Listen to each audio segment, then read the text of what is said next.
Hello, good afternoon.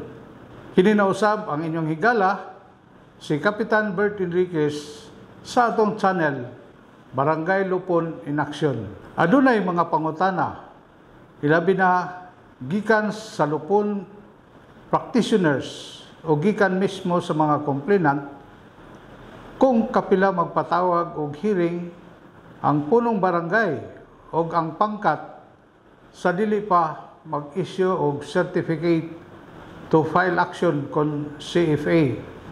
Kining maong pangutana ang atong hatagan sa pagtagad ning atong short video presentation.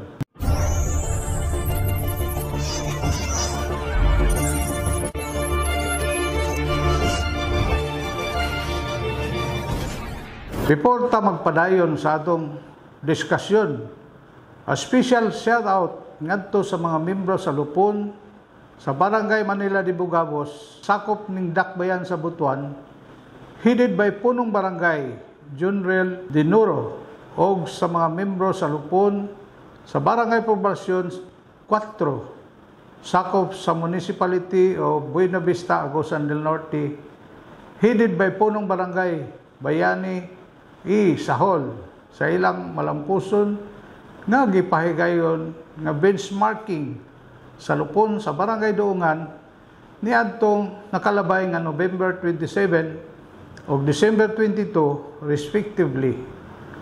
Adunay nag-ingon nga human sa ikatulo ka hearing nga gipatawag sa punong barangay o sa pangkat, pwede nang mag-issue og certificate to file action kung dili magkasinabot ang mga partido. Apan, unsa ba gayud di ay ang gikantar o gimando sa Local Government Code sa number of hearing before the issuance of certificate to file action. Ang paragraph A, section 7, rule 7 of the implementing rules and regulations con IRR of the revised Katarungan Pambarangay states that the punong barangay and the pangkat shall proceed to hear the matter in dispute in an informal but orderly manner without any regard to technical rules of evidence and as it best calculated to effect a fair settlement of the dispute and bring about a harmonious relationship to the parties. Walay gihisgutan ang maong provision kung kapila magpatawag og hearing ang punong barangay o ang pangkat before the issuance of certificate to file action.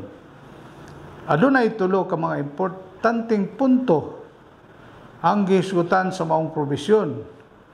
Ang una, ang hearing sa punong barangay o sa pangkat matawag nga informal but in an orderly manner. Gapasabot kini ngang paghusay ngana sa level sa punong barangay o sa pangkat mahimong mahigalaon, patas o hapsay nga diskusyon sa mga partido aron masayon og madali ang paghusay. Ang ikaduha ngang paghusay is without any regard of the technical rules of evidence. Adina sa proseso sa paghusay pwede nga dili na ipresentar ang daghan pa nga mga dokumento o ipresentar ang mga testigos kung magkauyon ang mga partido dinha sa pagsabot-sabot aron madali ang proseso sa paghusay. O ang ikatulo, ang giingon nga the best calculated a fair settlement of dispute. Pasabot kini nga dili na lantawon sa paghusay kung kinsa ang nakabintaha o nakapabor. Igo na nga nagkasabot ang mga partido tungod kay ang Lupon dili korte nga diin ang huwes mo desisyon base sa mga testimonya o mga dokumento nga gisubmit pinasubay sa balaod. Sa akong personal nga pagsabot, dili question kung kapila magpatawag og hearing ang punong barangay o ang pangkat tungod kay walay gimando ang balaod. Igo na kayo nga nagkasabot ang mga partido og nakabot ang amicable settlement nga maoy tumong og tuyo sa katarungang pambarangay law. Kini na usab ang inyong higala, moingon, daghang salamat and advance Happy New Year to everyone.